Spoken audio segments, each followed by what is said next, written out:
교회 안의 의견과 또 이해에 약간의 다툼이 있어서 서로 이야기를 나누고 있는 목사님들 이야기를 옆에서 들은 적이 있어요. 한 분이 이렇게 얘기합니다. 법이 뭐냐? 법이라는 게 한자로 쓰면 물을 뜻하는 삼수변에 갈 것자를 쓰는데 물이 흘러가듯 공평하게, 물이 흘러가듯 자연스럽게 가도록 도와주는 게 법이다. 잘하자는 뜻으로 얘기를 하니까 제가 할 말이 있었지만 입을 딱 다물고 돌아온 적이 있습니다. 혹시 그렇게 알고 그렇게 얘기하시는 분들이 있지 않습니까? 절반은 알지만 절반은 모르는 얘기죠. 한자가 어제 오늘에 만들어진 문자가 아니고 오랜 세월 동안 변형되어서 오늘 우리가 쓰는 한자로까지 발전해 왔는데, 요즘 중국 가면은 중국 사람들은 읽을 수 있지만 우리가 읽지 못하는 아주 간결한 한자체가 여기저기 쓰여 있습니다. 오히려 중국 사람들보다 우리나라 사람들이 한자의 원형을 더 많이 잘 알고 있죠. 한자도 고대에서부터 지금까지 수많은 변천을 거쳐 왔습니다. 법이라고 하는 문자가 제일 먼저 물을 뜻하는 삼수변은 상형 문자지요. 물이 흘러가는 모양대로. 그러나 한자에 상형 문자만 있는 게 아니고 그 상형 문자가 서로 같이 모여서 회의 문자를 이루어서 뜻을 발전시켜 나갑니다. 1, 2, 3, 4, 5, 6, 또 날일자, 달월자, 뇌산자 이런 건 다 상형 문자인데, 법은 회의 문자입니다. 여러 개의 상형 문자가 모여서 하나의 뜻을 이루는데, 아주 고대의 금성 문자에 보면 이 법이 삼수변에 갈 것자로 되어 있는 게 아니고 사이에 하나가 더 있었어요. 그 사이에 사슴 혹은 전설의 동물 해태, 서양에서는 유니콘이라고 부르는 그런 사슴과에 해당하는 동물 해태 치자가 들어있었습니다. 이게 좀 복잡하게 쓰여지기도 하지만 점차로 중간에 있는 해태 치자가 빠져나가면서 이렇게 간략하게 됐는데, 한자의 기원을 잘 모르는 분들은 이 두 문자가 합해진 줄 알고 물이 흐르듯 자연스럽게 가는 게 법이다 이렇게 말하지만 죄송하지만 그 뜻이 아닙니다. 고대 사회에서 어떻게 재판을 했느냐 하면, 요즘처럼 과학적인 증거를 채취하거나 혹은 수사 기법이나 세부적으로 정리된 법 조문이 있지 않을 때 원고와 피고가 서로 송사를 제기하면 법관은 이 원고와 피고를 물가로 데리고 갑니다. 시냇물가에 물을 바라보고 재판관을 등지고 두 사람이 서게 합니다. 그리고는 이 해태라고 불리우는 동물 혹은 사슴과에 해당하는 동물들을 그 뒤에 세워놓고 판결을 하는 거예요. 이리야! 그러면 이 동물이 앞으로 돌진을 합니다. 그래서 원고와 피고 둘 중에 누군가를 뒤에서 들이받는 거죠. 그러면 물에 빠진 사람은 죄인이고 그 동물이 들여받지 않고 놔둔 사람은 선한 사람, 승자가 되는 거예요. 승소와 패소가 동물에게 달려 있어요. 아무도 이의 제기하지 않고 그 판결에 순복했고, 법관도 당당하게 판결을 선언하고 재판이 끝났습니다. 요즘 우리가 보면 참 당혹스러운 재판이었지요. 짐승에게 사람의 운명을 맡기는 것, 이게 고대 사회의 재판이었습니다. 그래서 물가에 동물을 세워놓고 동물이 가는 대로 판결이 나는 것, 이게 법이었습니다. 물론 지금은 증거제일주의로 과학적이고 합리적인 증거를 채택하여 법원에서 판결을 합니다. 그리고 수많은 법조항에 의해서 거기에 합당한 벌도 내립니다.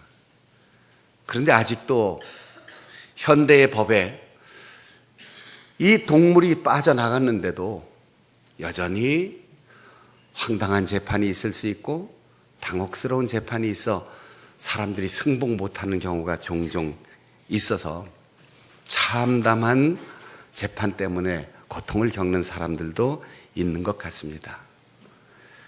예수님께서 회당에 들어가셨습니다.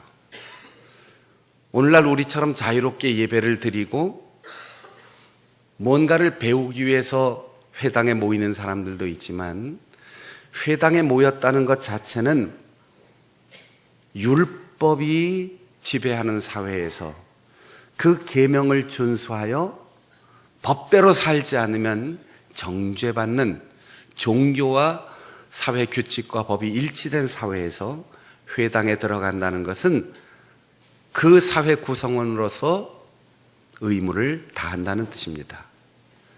예수님께서 다시 회당에 들어갔다고 했어요. 왜 다시라는 말을 썼을까요? 1장 21절에 보면 가버나움에서 예수님이 안식일에 회당에 들어가셨습니다. 그리고 거기서 귀신 들려서 고통당하는 사람에게서 귀신을 쫓아내고 고쳐주셨습니다. 얼마나 좋은 일이에요.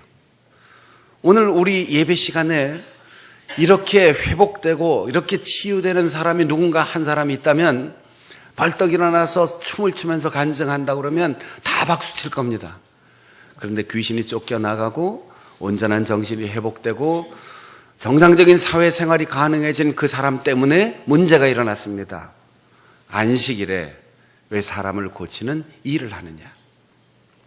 안식일 법이 문제였습니다. 예수님에게 일대 위기가 올 수 있습니다.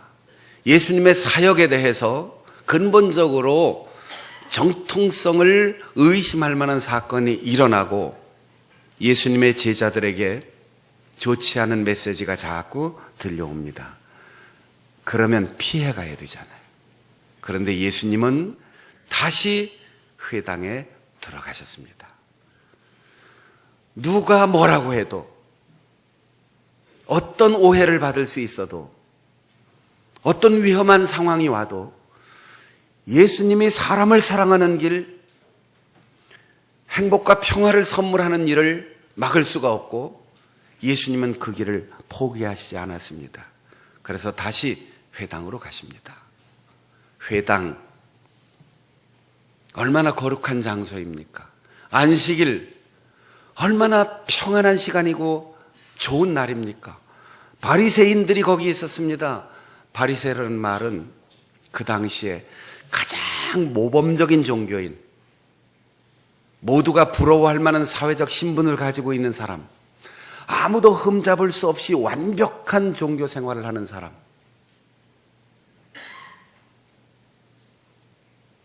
그런데 거기 한쪽 손이 혈액순환이 되지 않고 신경이 마비되어 쓸 수 없는 손 마른 사람 있었습니다. 아무도 그 사람에게 주목하지 않습니다. 아무도 그 사람을 중요하게 생각하지 않습니다.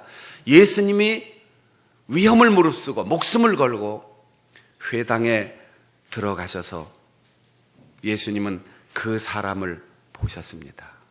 행복한 사람, 건강한 사람, 권력을 가지고 있는 사람, 남들에게 박수 받는 사람을 본 게 아니고 그 그늘에 숨어서 예배드리고 아무에게도 자신이 드러나기를 원하지 않는 오직 하나님 앞에만 서기를 원하는 그 사람을 주님이 보셨습니다. 그리고 그 사람을 일어나라, 사람들 가운데 서라, 이렇게 말씀하십니다. 전설에 의하면 이 사람은 지금 시골 아마도 고향 땅의 낙향에서 숨어 사는 모양인데 이 손이 마비가 되는 병을 얻기 전에는 예루살렘에서 힘있고 유명한 솜씨 좋은 석공이었다고 그래요.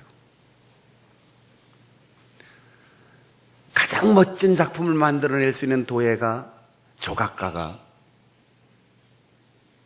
그 솜씨를 발휘할 수 있는 손이 마비되어서 아무것도 할 수 없을 때 고향에 들어와서 얼굴을 드러낼 수 있습니까? 자기의 화려했던 과거를 자랑하고 싶겠습니까? 자기의 약점을 누가 알까 두려워서 그 손을 숨기고 조용히 회당을 드나들었을 것입니다. 예수님은 그를 가운데 서게 하셨어요. 드러내게 하셨어요.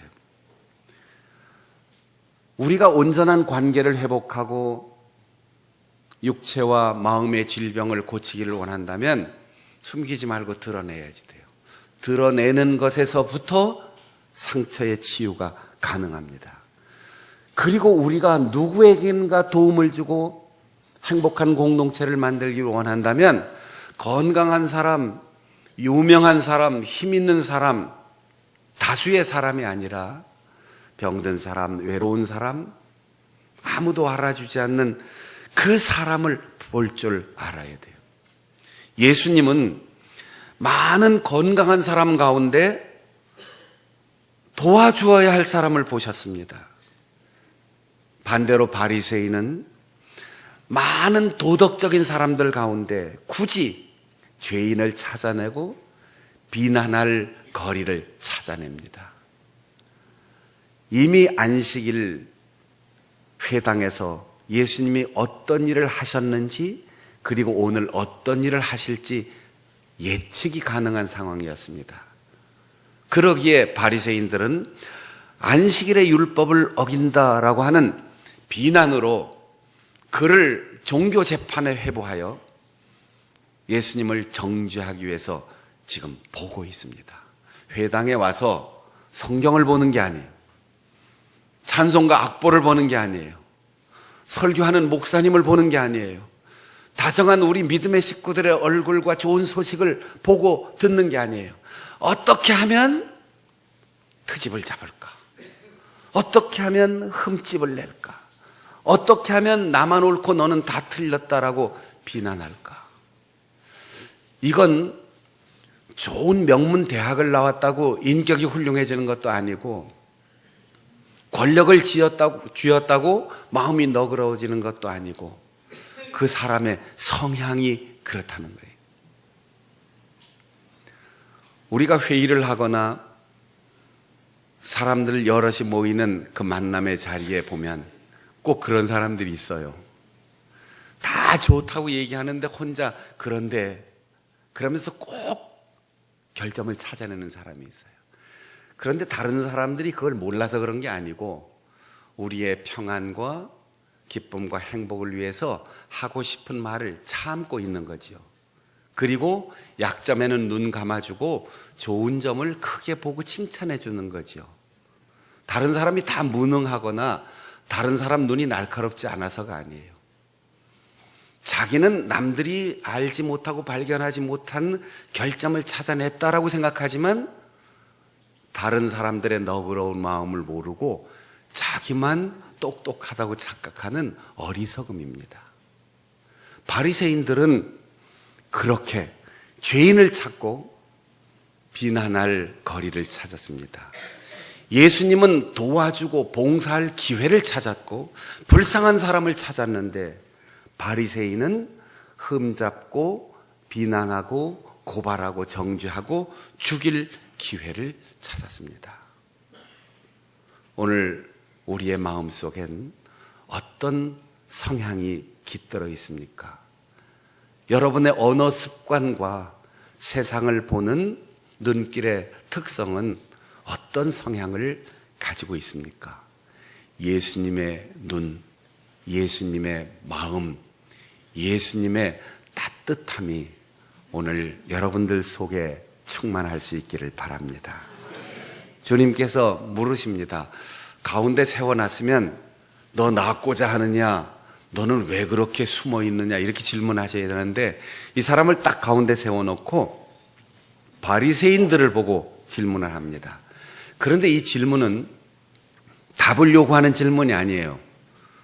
대답 안 해도 뻔한 답이 있는 질문. 어린 애도 다 알 수 있는 결론을 가지고 있는 질문입니다. 안식일에 목숨 건 바리새인들이요, 안식일에 좋은 일 하는 것, 나쁜 일 하는 것, 어느 것이 합법적이냐? 이거 대답 안 해도 다 알아요. 안식일에 사람의 생명을 구하는 일과 사람을 교묘하게 얽어 죽이는 일, 어떤 게 더 합법적이냐?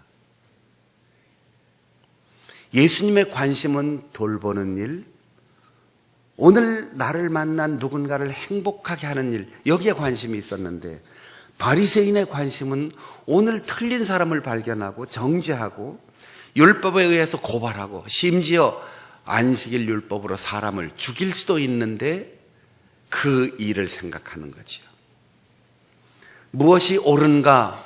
이 말은 무엇이 법에 맞느냐, 합법적이냐, 이거예요. 마가복음 7장에 가면 예수님이 이렇게 말씀하십니다. 너희들은 하나님의 법, 계명은 버리고 사람의 전통을 지키고 있구나. 요한복음 13장 34절에서 새 계명, 새로운 법을 너희에게 준다. 서로 사랑하라. 사랑이 뭡니까? 사랑은 철학적인 관념으로 설명하거나 문학적으로 표현할 수 있는 게 아니고, 새 계명을 너희에게 준다. 서로 사랑하라. 내가 너희를 사랑한 것 같이. 바울 사도도 로마서 13장에서 이렇게 말했어요. 이웃을 네 자신과 같이 사랑하라 하신 그 말씀 가운데 모든 법이 다 들어있다. 이 세상의 법은 사회 질서를 유지하고 약자를 보호할 수 있지만 죽일 수 있는 힘을 가지고 있어요. 세상의 법은 사람에게 극단적으로 사형을 선고할 수 있는 힘을 가지고 있어요. 그런데 법으로 새싹을 틔울 수 없고 새 가지를 낼 수 없고 법으로 죽은 사람을 살릴 수 없어요. 세상의 법은 죽일 수 있는 권한을 가지고 있지만 사랑의 법은 살릴 수 있는 힘을 가지고 있습니다. 예수님의 이 사랑의 법으로 살리는 일꾼으로 쓰임받을 수 있었으면 좋겠습니다. 주님이 그 사람에게 얘기합니다. 공개적으로 망신을 주기로 작정한 게 아니면 숨어있는 사람을 왜 끄집어서 굳이 사람들에게 공개를 합니까?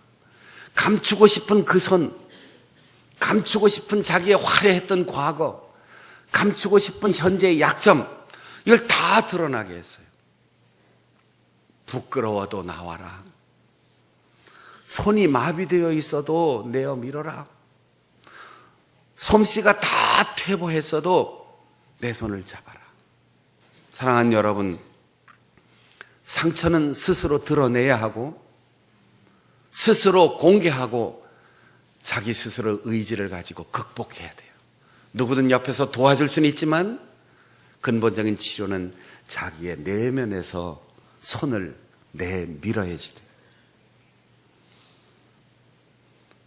손이 마비된 사람에게 가장 어려운 일이 뭘까요? 발을 내밀려고 하면 내밀 수 있지요. 고개를 흔들라고 해도, 노래를 부르라고 해도, 윙크를 하라고 해도 뭐든지 할 수 있는데 손을 내밀 수 있는 능력은 이 사람에게 없어요. 그런데 예수님은 그걸 요구하셨습니다. 손을 내어 밀라.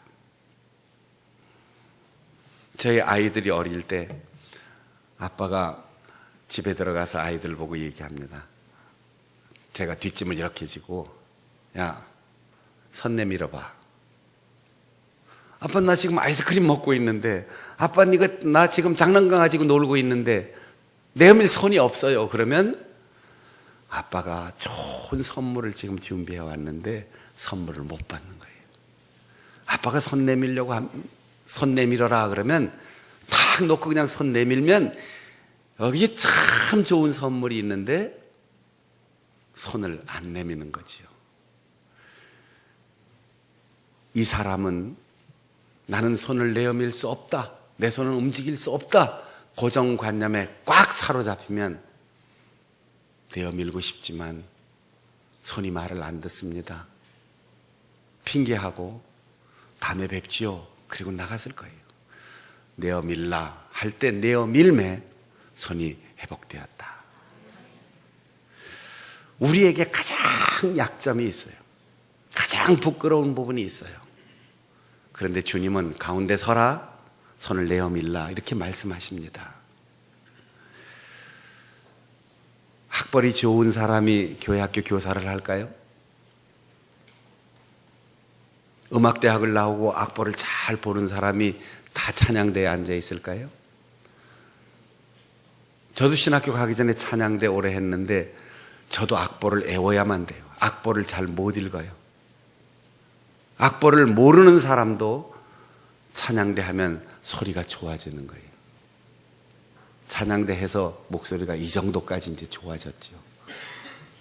안 했으면 어디 가서 노래도 한 곡 못 부를 거예요. 우리가 11조 헌금 안 하면 조금 생활이 좋아질까?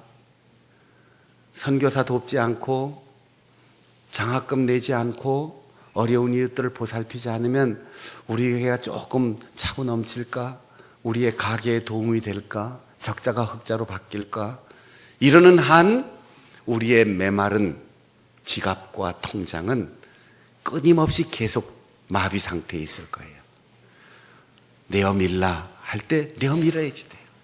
구역장 해라, 교사 해라, 찬양대 해라, 봉사하다 전도하러 나가자, 예배하러 나와라. 그럴 때 여러 가지 합당한 이유와 핑계 다 버리고 손을 내밀면 주님이 그 손을 잡아주시고 그 손에 회복과 치유라고 하는 놀라운 은혜의 선물을 주실 것입니다. 예수님은 사람들에게 물었습니다. 뭐가 옳으냐? 법이 아닌 사랑이 옳은 법이고 가장 위대한 법이고 가장 합당한 법이다 보여주셨어요. 오늘 설교자로서 여러분에게 질문합니다. 누가 장애인일까요? 한쪽 손이 마비된 이 사람 신체 장애로 자신의 삶에 불편함을 느낄 거예요. 그러나 바리새인들은 정서적 장애, 영적 장애, 마음의 장애가 너무 심해요. 병들었던 사람이 회복되면 정파와 이해관계를 떠나서 무조건 눈물이 나고 좋아해지대요. 여러분, 남북한의 정상이 만나서 회담하는 내용에 대해서 어떤 사람은 의심하고 어떤 사람은 좋아하고 어떤 사람은 낭만적이고 어떤 사람은 역사를 돌아보니까 속은 적이 많다, 그런 얘기를 하는 사람도 있겠지만 다 괜찮아요. 그런데 나의 살던 고향은 꽃피는 산골 이러면 김정은도 노래하고 김여경도 노래하고 문 대통령도 노래하고, 이때 입술이 안 움직이면 이 정서에 문제가 있는 거예요. 남북 정상이 만났다 그러면 따지는 건 나중 따지고 우선 박수부터 치는 게 정상적인 사람의 행동이에요. 남의 나라 사람도 다 좋아하는데 우리나라 사람들이 수십 년 평생을 우리의 소원은 통일, 그렇게 노래 불렀는데 의심스럽고 또 의심스럽지만 그래도 조그만 가능성 발견한다면 정치는 그 사람들에게 맡기겠지만 그냥 눈물 나고 활짝 웃어지고 희망과 기쁨이 생기는 게 사람이에요. 바리새인은 마비됐던 사람의 손이 풀리는데 기분 나빠요. 누군가 행복해서 웃고 노래 부르는데 속이 상해요. 능력이 나타나고 치유의 기적이 일어나는데 비난하고 싶어요. 누가 장애인일까요? 바리새인은 마음의 장애가 너무 심했습니다. 여기에 완고하다라는 표현이 있는데 이게 구약 성경에 바로에게 그 마음이 완고했다 이렇게 표현할 때 쓰는 말입니다. 그 말의 어원은 피 묻은 가죽으로 둘러싸서 꽁꽁 묶여 있고 그 피가 마르는 만큼 점점 딱딱해지는 상태를 의미합니다. 참 이상하지요? 좋은 일이 있으면 마음이 부드러워져야 되는데 남이 기뻐하면 더 완고해지는 사람이 있어요. 좋은 일이 있으면 더 기분 나빠하는 사람이 있어요. 여기에 있는 분은 하나도 그런데 해당이 없는 분들만 우리 모였는데 우리가 만나서 대화하다 보면 그런 사람들이 있어요. 다 좋다 그러는데 꼭 혼자서 잠깐, 그리고는 그거 잘하는데 그때 틀렸잖아, 이런 사람이 있어요. 그게 사람이 나쁘거나 꼭 그 사람이 실수해서 약점이 드러나서가 아니고 그게 그 사람의 성향인 거죠. 어릴 때부터 부모에게 용서받지 못하고 인색한 부모 밑에서 커서 마음에 상처가 있는 거죠. 저 사람보다 내가 못한다라는 열등감이 똘똘 뭉치니까 무조건 끌어내려야만 내가 올라가는 듯한 느낌이 드는 거죠. 이런 장애가 치료를 받아야 되고 회복돼야 해요. 손의 마비도 참 힘든 장애지만 마음의 마비는 자신뿐 아니라 그와 만나는 모든 사람들을 불행하게 하는 엄청난 장애입니다. 오죽하면 예수님이 바리새인을 보고 슬퍼하시고 분노하셨다고 했겠어요. 예수님의 이 복잡한 두 감정이 동시에 드러났어요. 이렇게 보여줬는데도 비난하고, 이렇게 좋아하는 사람, 행복한 사람들이 있는 데서도 불평하고, 사람을 죽일 기회만 엿보는 너희들, 그러면서 슬퍼하고 분노하셨어요. 오늘 우리 장충단교회 성도들, 오늘 이 땅에 예배하는 우리 한국교회 성도들 모두가 예수님의 마음을 품고 나와 만나는 그 누구든 그를 치료하고 회복시켜주는, 행복하게 해주는 사람이 되었으면 좋겠어요. 남들이 참 훌륭한 분입니다. 대한민국 최고의 명문대학을 나오셨습니다. 좋은 인류 기업에 취직해서 연봉이 얼마입니다. 박수 쳐주는 것보다 더 중요한 것은 예수님을 닮은 사람입니다. 이 세상에 그 어떤 것보다 사랑의 법에 복종하는 사람입니다. 이게 칭찬이 돼야 합니다. 어느 법이 옳은가? 사랑의 법이 최고입니다. 누가 장애인인가? 마음의 장애가 더 큰 장애입니다. 이걸 극복하고 손을 내밀어서 주님이 그 손을 잡아주시고 주님처럼 그 손으로 누군가를 회복시키고 도와주고 치료해주는 주님 닮은 사람으로 살아갈 수 있는 우리 성도들이 되시기를 바랍니다. 기도하겠습니다. 우리 함께